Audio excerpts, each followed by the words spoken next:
kalawalhatian ibigay na ng Ama sa iyo. Panginoong Diyos, ini-impart na rin yan sa buhay namin. Namuhay mo ni Panginoon na puno ng kasaganahan.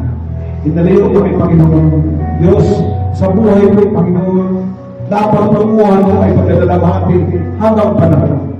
At alam namin, Panginoong Diyos, binago niya, Panginoon, ang aming daraanan kung paano mo po inilihis ang mga Israelita sa disyerto na maglakad na panandalian lang. Inilayin mo kami, Panginoon, sa mga kalapatan namin na magdudulot po sa amin at kapamakan espiritual. Salamat, Lord God, dahil nakikita namin kung gaano po mahalaga, gaano na kami kahalaga sa iyo. Nakikita namin, Panginoon Diyos Ama, hinihimay-himay mo na po, binibilang na po ang mga biyaya na binibigay mo sa amin. Hindi ka humingi ng sukli, bagkus patuloy mo, Panginoon, na bibigay ka ng kasaganahan. Lord God, salamat, Lord God, dahil may kamuluhan po ang aming panalangin.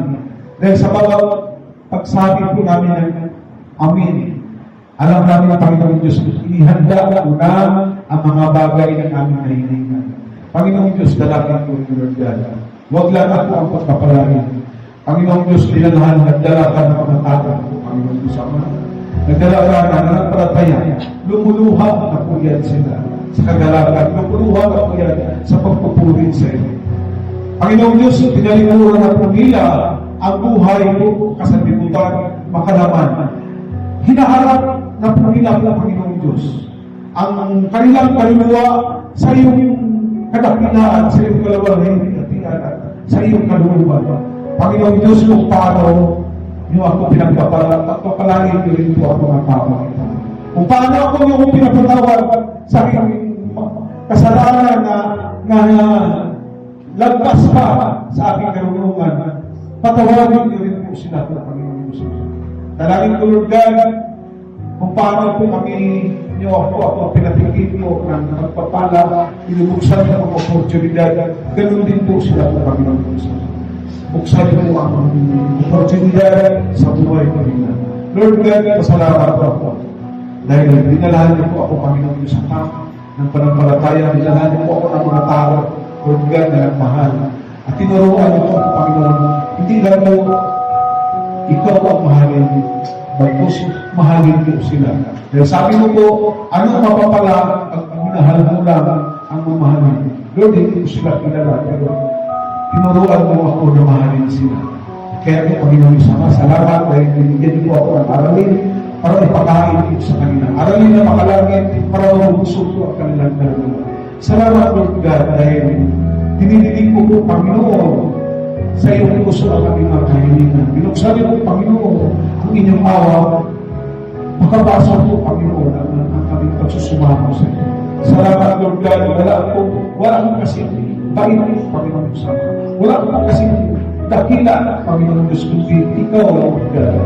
Kami mga salanan, karapagtapat, na mamamanhin po sa iyong himala, pero kariyan, Panginoon Diyos Sama. Hindi mo pinagkait, Lord God. Hindi mo pinagkait ang kapatawaran ko sa amin. Salamat, Lord, sa pagpapala nito. Salamat, Lord God. Dahil niyayakap niyo po kami, Panginoon Diyos Sama, sa lahat ng oras. Inalayo niyo kami, Lord God, sa kapamakan. Inalayo kami, Panginoon Diyos Sama, naharap kami sa tukso. Inalayo niyo kami, Panginoon Diyos, balang araw, maharap kami sa kalahati. Maharap kami, Panginoon, sa pahamakan sa iyong paghuhukom. At salamat, Lord God, dahil tigit po ang kaligayahan po ang puso namin na maglingkod po. I pray, Lord God, na magkaroon po palagi ng breakthrough ang mga kabataan. Tulungan niyo po mga pag-aaral po nila, tulungan sa kanila pag-aligusyo. Bigyan niyo po sila. Taliman niyo sila ng katalimuhan, Panginoon Diyos Ama, para labanan ang kahirapan, labanan po ang buhay dito sa mundo. Salamat po sa pangalan ng Jesus. In Jesus' mighty name, Amen. Amen. So,